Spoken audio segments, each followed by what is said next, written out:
નમસ્કાર વિદ્યાર્થી મિત્રો, શ્રી સહજાનંદ વિદ્યા સંકુલ બલદાણામાં આપ સૌનું હાર્દિક સ્વાગત છે. આજે આપણે ધોરણ 11માં આંકડાશાસ્ત્ર વિષયમાં મધ્યવર્તી સ્થિતિના માપ પ્રકરણની ચર્ચા કરવી છે. તો છેલ્લે આપણે જોયું ગુણોત્તર મધ્ય. આજે આપણે જોવું છે મધ્યસ્થ, ચતુર્થકો, દશાંશકો, શતાંશકો. તો આ બધી માહિતી આજે આપણે જોવી છે. તો શરૂઆત કરીએ મધ્યસ્થી. ગઈ વખતે થોડા સૂત્ર પણ જોયેલા, આ વખતે ફરી વખત સૂત્રો સાથે હવે દાખલાની ચર્ચા આપણે કરીશું. બરોબર છે. તો આમાં આપણે હવે દાખલા સાથે સાથે ઉદાહરણોને બધું જોવું છે કે ભાઈ બંને રીતે કે મધ્યસ્થ જે છે અવર્ગીકૃત માહિતી માટે મધ્યસ્થ, પછી દશાંશક, શતાંશક, ચતુર્થકો, અવર્ગીકૃત માહિતી માટે ને વર્ગીકૃત માહિતી દરેક માટે આપણે જોવા છે. તો આપણે ઉદાહરણ 17 થી ચાલુ કરીશું.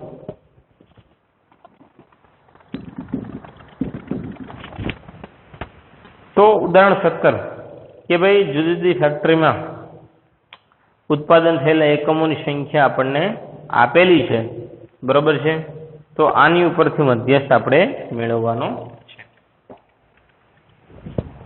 તો સૌથી પહેલા જે રકમ આપી છે આપણે લખીએ 80, 85, 90, 92, 68, 80, 72, 63 અને 55. બરોબર છે. તો સૌ પહેલા તો આપણે આ માહિતી જે છે એ આપણને આપેલી છે. હવે મેં ગયા વખતે કીધું હતું કે જ્યારે આ સ્વાધ્યાય 3.4માં જેટલા પણ આપણે માહિતી દાખલા ગણવાના છે અવર્ગીકૃત માહિતી માટે, એ બધાને એક નિયમ છે, ચડતા ક્રમમાં ગોઠવવા પડશે.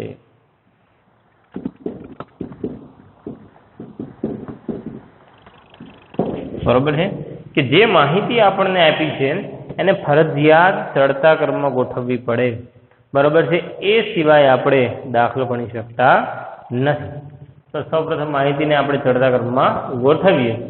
જોવાનું, સૌથી નાના છે 55, પછી છે 63, પછી છે 68, પછી 72 આપેલા છે, પછી 80 બે વખત આપ્યા છે. તો 80 અને 80 બે વખત લઈશું આપણે. ત્યારબાદ આવશે 85, પછી આવે છે 90, પછી આવે છે 92. તો જોઈ લેવાના 1 2 3 4 5 6 7 8 9, 1 2 3 4 5 6 7 8 અને 9. તો જે આપણી રકમ છે એટલા જ માહિતી. ઘણી વખત એવું થાય છે કે આપણે જે રકમ પ્રમાણે માહિતી ચડતા ક્રમમાં ગોઠવી તો ઘણી વખત કદું ભૂલી જવાય છે. બરોબર છે. તો આવા નાના મોટા પ્રશ્ન થાય, એ ન થાય એટલે એક વખત આપણે વેરીફાઈ કરી લઈશું. બરોબર છે. હવે મધ્યસ્થનું આપણું જે સૂત્ર છે એ સૂત્રનો આપણે ઉપયોગ કરીએ. n બરાબર n+1/2 માં અવલોકનની કિંમત. બરોબર છે. તો n+1/2 n એટલે આપણને કેટલા આપે છે? 9 માં અવલોકનની કિંમત.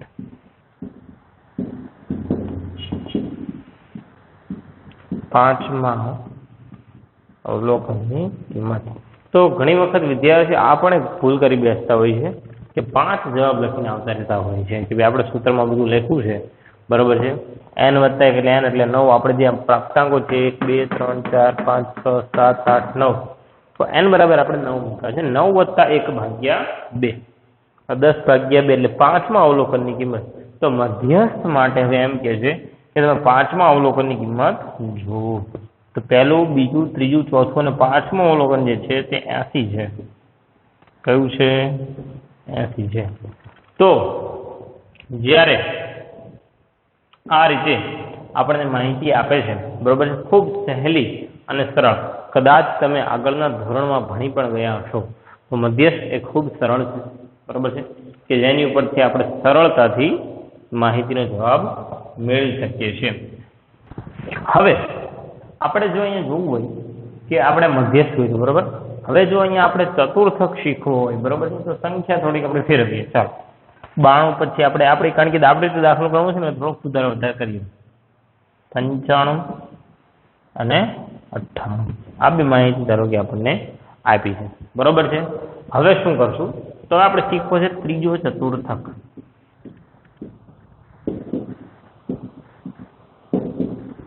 બરોબર, આપણે શું શીખવું છે? ત્રીજો ચતુર્થક, બરોબર. તો એને કહેવાય Q3. ત્રીજા ચતુર્થકને શું કહેવાય? Q3. તો Q3 નું સૂત્ર શું પહેલા તો જેટલામાં ચતુર્થક એ તો ત્રીજો એટલે 3 n + 1 ભાગ્યા ચતુર્થક 4 હોય એટલે ભાગ્યા 4 માં અવલોકનની કિંમત, બરોબર છે. 3 n એટલે આપણે 2 વધારી દીધા, બરોબર છે. 1 2 3 4 5 6 7 8 9 10 11 આમ તો 2 વધારી દઈએ 100 12 આપણી પાસે પ્રાપ્તાંકો છે, બરોબર છે. આમ તો 11 જ રાખો, સોરી, હા 11 જ રાખીએ.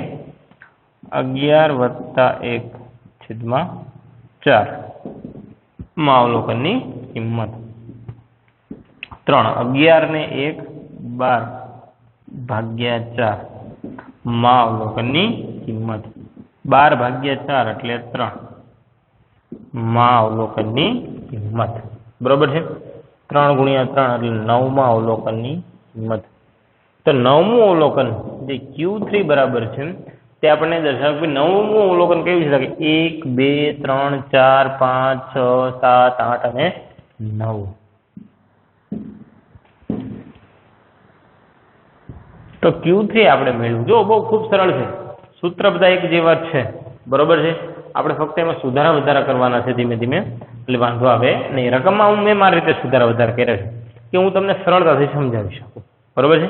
રકમમાં જે સુધારા વધારા કર્યા મેં મારી રીતે કર્યા કે તમને દરેક અવર્ગીકૃત માહિતી માટે દરેક સૂત્ર સમજાવીશું. જો 3n + 1 ભાગ્યા 4 માં અવલોકનની કિંમત, બરોબર છે. એટલે આપણે જે આખું સૂત્ર મૂક્યું એના ઉપરથી આપણને 9મું અવલોકન એટલે 1 2 3 4 5 6 7 8 ને 9. તો Q3 એટલે 92. સૂત્ર ખાસ શીખવાના છે. સૂત્ર આપણને આવડે તો વાંધો આવશે નહીં. ચાલો હવે ચતુર્થક શીખા ને, હવે આપણે દશાંશક જોઈએ. આ જ રકમમાં કોઈ ફેરફાર નથી કરવો અને બધા એક સૂત્રથી જોઈ લેવા છે, બરોબર છે. હવે જો આપણે કયો દશાંશક શોધવો છે તો કે 5મો દશાંશક જો આપણે શોધવો હોય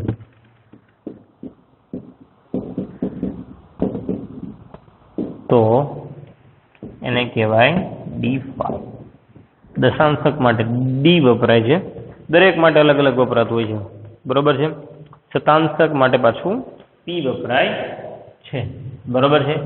હવે દશાંશક 10 હોય એટલે આપણે માહિતી પણ 10 ની રાખીએ. તો આ કેટલા 92 જ રાખીએ, બરોબર. નજીવો ફેરફાર એટલે કે આપણે પોઈન્ટમાં ન આવે એટલે 10. હા બરોબર. ચાલો D5 સૂત્ર આપણે જોવું છે 5 ના n + 1 ભાગ્યા 10. દશાંશક 10 હોય એટલે 10 માં અવલોકનની કિંમત 5, બરોબર છે. n એટલે 9 છે, 9 + 1 ભાગ્યા 10 માં અવલોકનની કિંમત 5, 10 ભાગ્યા 10 માં અવલોકનની કિંમત 10 ભાગ્યા 10 એટલે 1, 5 મું અવલોકન એટલે કે દશાંશક D5 બરાબર 5મું અવલોકન. તો 1 2 3 4 અને 5.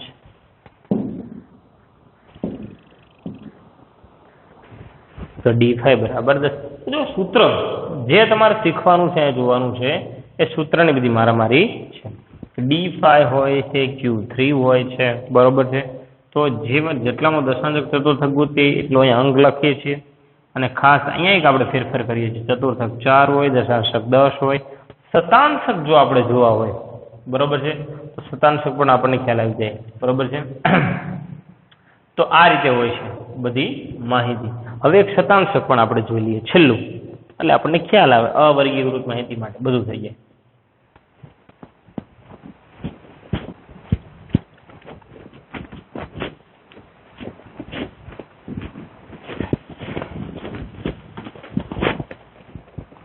શતાંશક માટે હવે વત્તા 1 એટલે 10 ભાગ્યા 16 0.1.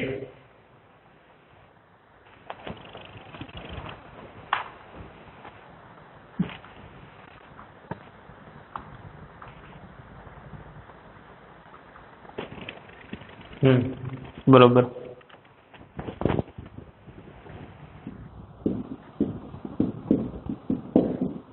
ત્રીસમો શતાંશ એટલે કે P30. બરોબર, માહિતી આમ જ રાખવી છે આપણે, અને P30 ની આપણે વાત કરવી છે. તો P30 માટે કઈ રીતે સૂત્ર બનશે? P30 બરાબર 30 n વત્તા 1 છેદમાં 100 માં અવલોકનની કિંમત 30 n 9 વત્તા 1 છેદમાં 100 માં અવલોકનની કિંમત 30 9 ને 1 10 ના છેદમાં 100 માં અવલોકનની કિંમત 30 10 ભાગ્યા 100 આપણે જો કરીએ તો 0.1 માં અવલોકનની કિંમત ગુણ્યા 30 ગુણ્યા આપણે 30 કરવું છે. ત્રીજું અવલોકન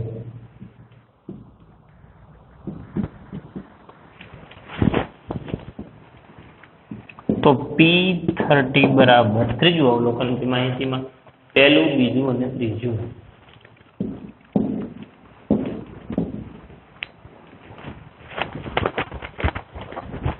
તો આપણે અહીંયા જોયું, બરોબર છે, કે છેલ્લે આપણે P30 ગોત્યા છે. તો આપણે શું શું જોયું? મધ્યસ્થ, બરોબર છે, પછી જોયું ચતુર્થક, પછી જોયું દશાંશક, અને છેલ્લે જોયું શતાંશક. આ 4 વસ્તુ જોઈ, અને તમે ચારેય વસ્તુના સૂત્ર જોયા કે જ્યાં આ ચારેય વસ્તુ જે છે એ વારાફરતી વારેના સૂત્ર આ પ્રમાણે છે, બરોબર છે. તો અહીંયા આપણે જે જોયું, તો આ રીતે આપણે મધ્યસ્થનું કેટલું સૂત્ર વાપરીએ, ચતુર્થકનું સૂત્ર વાપરીએ, દશાંશકનું સૂત્ર વાપરીએ, અને ત્યારબાદ શતાંશકનું સૂત્ર આપણે વાપરીએ છીએ. તમે સૂત્રોથી પરિચિત છે. તો આ કઈ માહિતી હતી? અવર્ગીકૃત માહિતી. જ્યારે રકમ આપણને એક સિંગલ લીટીમાં આપે છે એ બધી અવર્ગીકૃત માહિતી કહેવામાં આવે છે. ઘણી વખત આપણને વર્ગીકૃત માહિતીમાં પણ રકમ આપે છે, બરોબર છે. એ જ્યારે રકમ આપે ત્યારે આપણે કઈ રીતે દાખલા ગણવા છે આપણે જોયું, બરોબર છે. તો ફરી પાછા આપણે સ્વાધ્યાય તરફ આગળ વધીએ. તો આપણે સૌથી પહેલા દાખલા નંબર 3 ની ચર્ચા કરીએ, પછી આપણે વર્ગ, બરોબર છે. એમાં પણ 2 પ્રકારની માહિતી છે. એટલે રીતે અને આ બધી વસ્તુઓ ભેગી ગણવાની આવશે. જે પ્રમાણે મેં અવર્ગીકૃતમાં તમને ભેગી ગણાવી એ જ રીતે વર્ગીકૃત માહિતીમાં પણ ઘણી વખત આપણને ભેગી આવશે. તો વર્ગીકૃતમાં પણ ભાગ પડે છે અસતત અને સતત. તો આપણે પેલા અસતતનો જોઈએ છીએ. સ્વાધ્યાય 3.4 માં દાખલા નંબર 3. તો સૌથી પહેલા માહિતી શું આપી છે? તો કોલેજમાંથી પસંદ કરેલ 80 વિદ્યાર્થીઓની ઉંમરનું કોષ્ટક છે. કે કોલેજમાં છે એમાં 80 વિદ્યાર્થીઓ છે, એનું આપણને કોષ્ટક આપેલું છે. તો એ કોષ્ટકની માહિતી પરથી આપણે શું શોધવાનું છે? તો મધ્યસ્થ શોધો, Q1 મેળવો, D4 મેળવો અને P32 મેળવો અને તેનું અર્થઘટન કરવાનું છે. તો ઘણી બધી વસ્તુ આપણે મેળવવાની છે, જે પ્રમાણે મેં અગાઉના દાખલામાં ઉદાહરણમાં મેં તમને સમજાવ્યું અવર્ગીકૃત માહિતીનું સૂત્ર. હવે આગળ એનીથી વધશું આપણે વર્ગીકૃત માહિતીમાં. અસતત માટે આ બધી વસ્તુ આપણે જોવી છે, તો જોઈ લઈએ. ચાલો. ઉંમર, બરોબર છે. ઉંમરને આપણે શું કહીશું? X. તો 17, 18, 19, 20, 21, 22, 23. 17, 18, 19, 20, 21, 22 અને 23. ત્યારબાદ વિદ્યાર્થીઓની સંખ્યા એટલે કે F, જે આપણને વિદ્યાર્થીની સંખ્યા આપી છે એ છે F. તો એ શું આપણને માહિતી આપી છે આપણે જોઈ લઈએ. 11, 14, 22,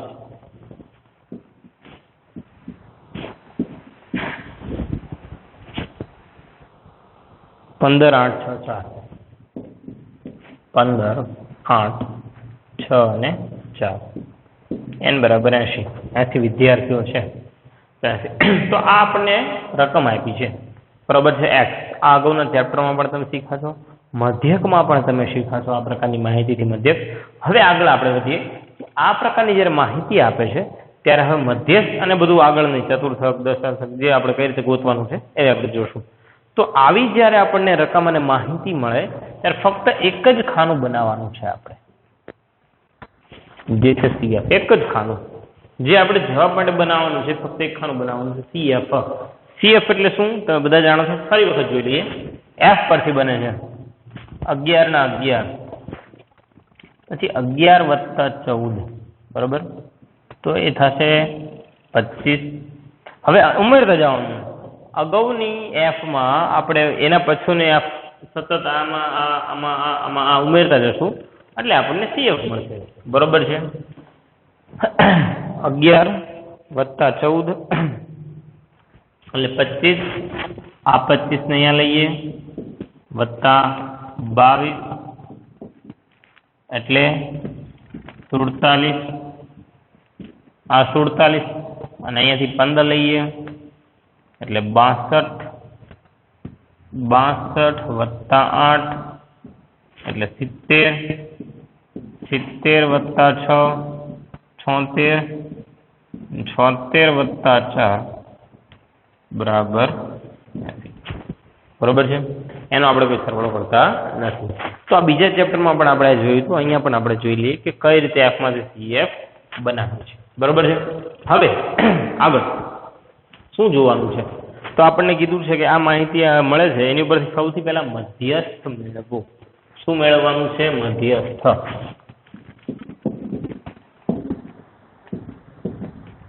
મધ્યસ્થ એટલે કે M. હવે સૂત્ર શું છે?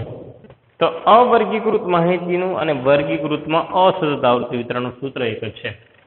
M બરાબર n વત્તા 1 ભાગ્યા 4, સોરી 2 માં અવલોકનની કિંમત. કે M છે જે n વત્તા 1 ભાગ્યા 2 માં અવલોકનની કિંમત આપણને કીધું છે, બરોબર છે.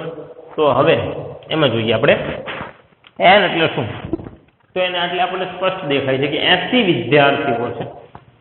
તો 80 વત્તા 1 ભાગ્યા 2 માં અવલોકનની કિંમત.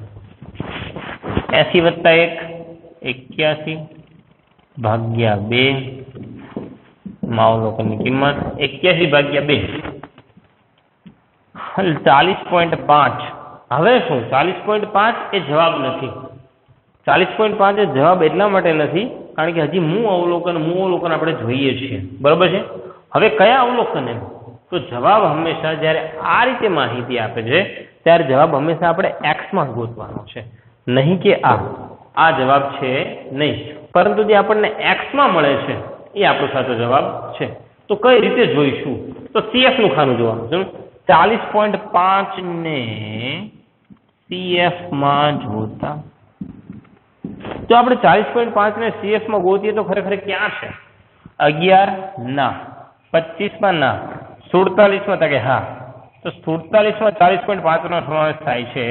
તો 47 સામે જે આપણને x મળે છે એ આપણો મધ્યસ્થ છે. તો M બરાબર 19. આ આપણો જવાબ થયો.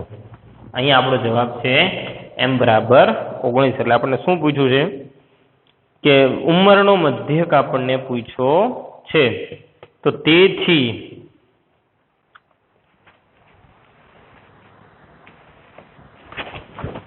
હવે લખશું વિદ્યાર્થીઓની ઉંમરનો મધ્યસ્થ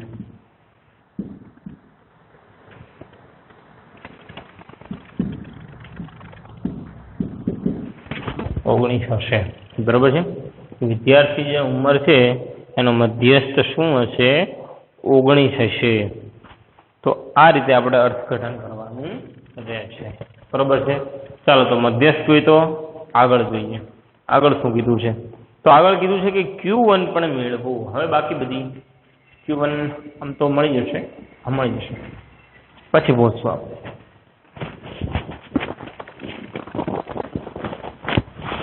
Q1 એટલે પ્રથમ ચતુર્થક.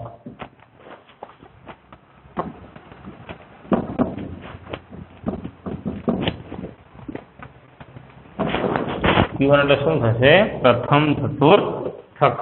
ચતુર્થક કેટલા છે? 4. એમાંથી આપણે 3 સૂત્ર પ્રમાણે જોઈએ છીએ. તો Q1 નું આપણે સૂત્ર મૂકીએ. જે સૂત્ર ખાસ ઉપયોગી છે.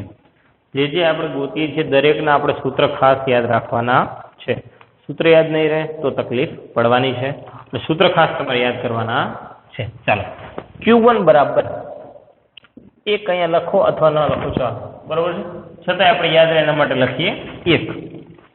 n એટલે 80 + 1 / 4 માં અવલોકનની કિંમત 1 81/4 માં અવલોકનની કિંમત 4 દુ 8 81/4 કરો જોઈએ 20.25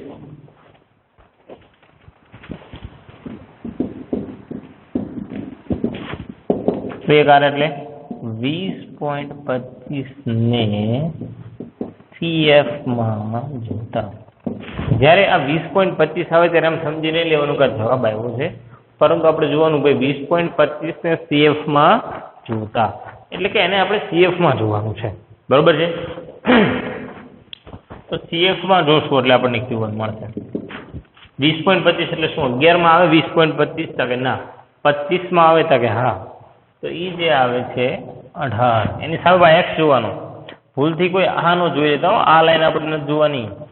આ જે લાઈન છે એ f, કારણ કે ઘણી વખત વિદ્યાર્થીઓ કરે છે 25 સામે કેટલા 14 જવાબ લખી નાખો 14 તરત ભૂલ પડે ને, તો એ તમારે જોવાનું નથી. તમારે x નું ખાન જોવાનું છે. તો 25 ની સામે છે 18, તો Q1 બરાબર 18.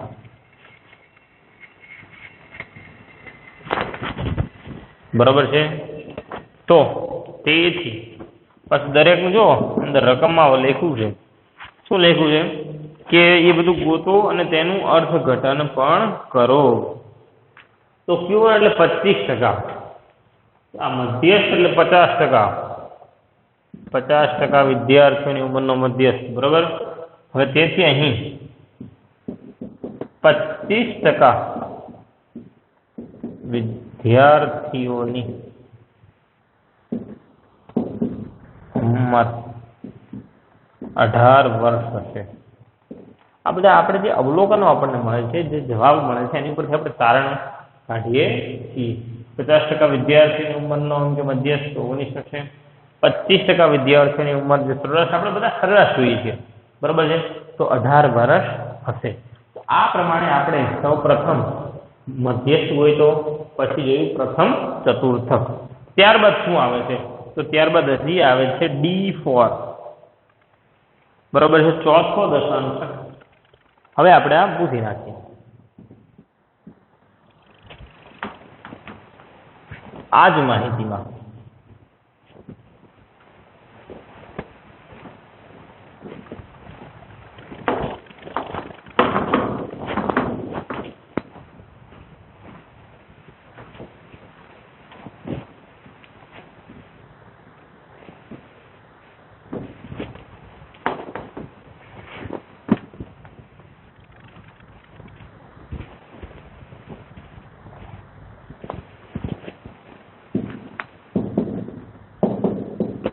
ચોથો દશાંશક એટલે કે D4 શું ગોતવાનું આપણને કીધું છે? D4 મેળવો. આ જે આપણને માહિતી આપી છે એના ઉપર D4 મેળવવું જોઈએ. તો ચાલો હવે D4 આપણે મેળવીએ છીએ. તો D4 નું સૂત્ર D4 બરાબર 4n + 1. દશાંશક કેટલા હોય? 10. ચતુર્થક 4, દશાંશક 10, શતાંશક 100. તો છેદમાં અહીંયા ખાસ ભૂલ ન પડે, 4 નો લખાય, અહીંયા 10 લખવાના છે.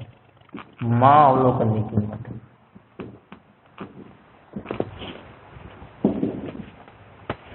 તો ચાલો 4n એટલે 80 + 1 ભાગ્યા 10 માં અવલોકનની કિંમત 4 81 ભાગ્યા 10 માં અવલોકનની કિંમત 4 81 ભાગ્યા 10 એટલે 8.1 માં અવલોકનની કિંમત.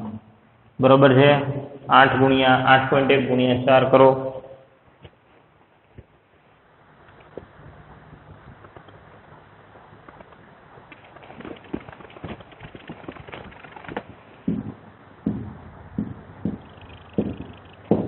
જે આવે એને CF માં જોતા એમ કહેશું આપણે. બરોબર ને? કે છેલ્લે છે આપણે આવે છે એને આપણે શું કહીએ છીએ કે CF માં જોતા. તો CF માં આપણે જોઈએ 32.4.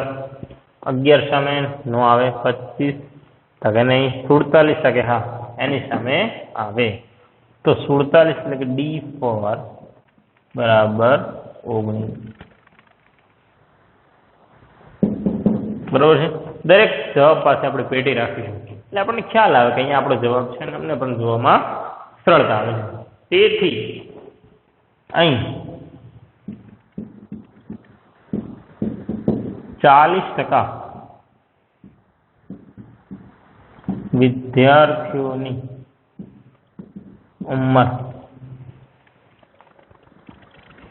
19 વર્ષ હશે.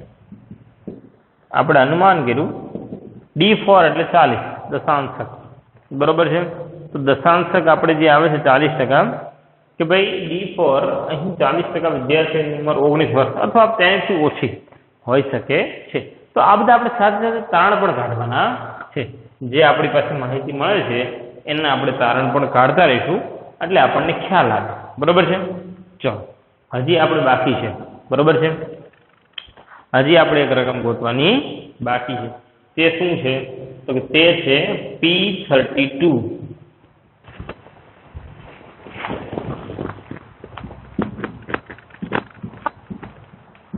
32મો શતાંશક એટલે કે P32 આપણે ગોતવાના છે. તો ચાલો આપણે એની શરૂઆત કરીએ.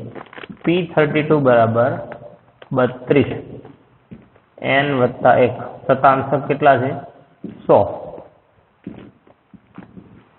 માં અવલોકનની કિંમત. બરોબર છે? 32 80 + 1 છેદમાં 100 માં અવલોકનની કિંમત 32 81 છેદમાં 100 માં અવલોકનની કિંમત 32 0.81 માં અવલોકનની કિંમત. 32 ગુણ્યા 0.81 કરો, કેલ્ક્યુલેટરમાં આવે તો 25.92. બરોબર છે? શું આવે છે? 25.92 ને CF માં જોતા હવે અહીંયા 25.92 આવ્યા છે. તો જો હવે અહીંયા પ્રશ્ન થશે, અત્યાર સુધી જે રકમ આવી ને એ CF માં જે આ લાઈનમાં હતી ને એમાંથી એક પણ રકમ નહોતી આવી. તમે જો ધારો કે હું કહું સૌથી પહેલા મધ્યસ્થમાં 40.5 આવ્યા, તો અહીંયા 40 નથી દેખાતા, 40.5 દેખાતા નથી એટલે વાંધો ન આવ્યો. પછી મધ્યસ્થ વચ્ચે આપણે જોયું પ્રથમ ચતુર્થક એમાં 20.25 આવ્યા, તો અહીંયા 20 નથી કે 20.25 પણ નથી એટલે આપણે ડાયરેક્ટ જવાબ આપણને મળી ગયો. પછી દશાંશકમાં આપણને મળ્યા 32.4, તો અહીંયા કંઈ 32 નથી અને 32.4 નથી. પરંતુ હવે અહીંયા આપણે જોયું 32મો શતાંશક આપણે મેળવવો છે, તો આ સમયે શું થાય છે? તો 25.92 ને CS માં જોતા એટલે 25 અહીંયા આવ્યા છે. તો હવે આના અહીંયાથી ભાગ પાડવા પડશે. જ્યારે આપણે CF માં જોવાનું આવે, બરોબર છે, અને આવો પ્રશ્ન ઊભો થાય 25, ધારો કે 25 આવ્યો તો વાંધો નતો, પણ 25.92 એ જ રકમ સાથે પોઈન્ટ આવ્યો છે, તો આવા સમયે શું થશે? બરોબર છે, તો આવા સમયે જો એક રીતે જોઈએ તો એને 26 ગણીએ તો આપણે 19 જવાબ લખી શકીએ, બરોબર, સીધો જ 19 જવાબ લખી શકીએ, પરંતુ અહીંયા આપણે વ્યવસ્થિત રીતે દાખલો ગણવો છે એટલે આપણે વ્યવસ્થિત આખું એનું સૂત્ર મૂકીશું. તો હવે અહીંયા શું થશે? તો અહીંયા આપણે હવે જોવું પડશે 25માં અવલોકનની કિંમત વત્તા 0.92 અલગ કર્યા માઇનસ 25મું અવલોકન, આ પ્રમાણે સૂત્ર આવશે, બરોબર છે, જે આપણને માહિતી મળી છે, બરોબર છે, એમાંથી આપણે આ રીતે લખવું પડશે. જ્યારે જ્યારે આવી પરિસ્થિતિ ઊભી થાય કે એ જ સંખ્યા CF વાળી જ સંખ્યા પોઈન્ટ સાથે આવે ત્યારે આપણે આ પ્રમાણે ગણતરી કરવી પડે, બરોબર છે. હવે 25માં અવલોકનની એટલે 18 એની સામે જો એટલે 18 આવશે વત્તા 0.92, 26મું અવલોકન 26મું ત્યારબાદ 19 માઇનસ 18, બરોબર છે, અને માઇનસ 25મું અવલોકન ફરી પાછું 18 આવશે. CF માં જોઈએ, જો આપણે કામ તો CF માં જોવાનું કરીએ છીએ, 25માં અવલોકનને CF માં જોતા તો 25 સામે જે 18 છે એ જવાબ લેખો વત્તા 0.92, 19મું અવલોકન જે 26મું અવલોકન જે છે, બરોબર છે, 25 પછી ત્યારબાદ 26મું આવે, 26 ને CF એને x માં જોયું એટલે આપણને 19 મળ્યા, માઇનસ 25 સામે તો ફરી પાછા 18 મળ્યા. હવે આગળ 18 વત્તા 0.92 એટલે 18 વત્તા 0.92 એટલે અહીંયા શું આવશે 18.92 P32. તેથી લખો અહીં 32% વિદ્યાર્થીઓની ઉંમર 18.92 વર્ષ. તો 0.92 સુધી આપણે પહોંચી ગયા છીએ, બરોબર છે, એટલે 19 લખી શકાય, એમાં તમે ખોટા નથી, પરંતુ જ્યારે આવો પરિસ્થિતિ ઊભી થાય, બરોબર છે, ત્યારે આપણે એ રીતે લખતા હોઈએ છીએ હશે. તો ઘણી વખત આવી પરિસ્થિતિ ઊભી થાય છે કે ભાઈ CF ના ખાનામાં આપણે જ્યારે જોઈએ અને એ જ રકમ મળે જે આપણે સૂત્ર મૂકવાથી મળતી હોય છે, બરોબર છે, તો આવા સમયે આપણે કાંઈ પણ ગોતતા હોઈએ, મધ્યસ્થ ગોતતા હોઈએ, દશાંશક, ચતુર્થક કે શતાંશક, તો એવા સમયે આપણે સૂત્રને થોડું ડિવાઈડ કરવાનું રહેશે. સૂત્રને આપણે ડિવાઈડ કરશું એટલે વાંધો આવશે નહીં, બરોબર છે, એ સૂત્ર ડિવાઈડ થઈ જશે અને ત્યારબાદ આપણે સરળતાથી એ જવાબ લાવી શકશું. કદાચ તમે અહીંયા એમ લખી શકો 19 વર્ષ તો પણ સાચું પડશે, બરોબર છે, પરંતુ આપણે આટલું એ કરવું પડશે. તો આ વાત હતી કે ભાઈ જે મધ્યસ્થમાં છે જે સૂત્ર જોયા, ત્યારબાદ આપણે એક અવર્ગીકૃત માહિતી માટે બધા જ જોયા, મધ્યસ્થ જોયું, ચતુર્થક જોયા, દશાંશક જોયા અને શતાંશક જોયા. ત્યારબાદ વર્ગીકૃત માહિતી માટે સૌથી પહેલા આ આપણે ગોતવાનું છે અસતત આવૃત્તિ વિતરણ. આ કયું છે? અસતત. આ અસતત આવૃત્તિ વિતરણ છે. કારણ અને હવે પછી હજી આવશે એ સતત આવૃત્તિ વિતરણના દાખલા ગણવાના આવશે. હવે જે આવવાનું છે એ સતત આવૃત્તિ વિતરણ માટે દાખલા ગણવા, જેમાં વર્ગો હશે. છતાં પણ હજી જો આવામાં એક અટપટો દાખલો હશે સ્વાધ્યાયમાં તો એ આપણે જોઈશું અને પછીથી આપણે આગળ વધીશું. 1 મિનિટ જોઈ લઈએ. તો બસ આ જ રીતે, બરોબર. તો હવે પછીના લેક્ચરમાં આપણે સતત આવૃત્તિ વિતરણના દાખલા ગણીશું.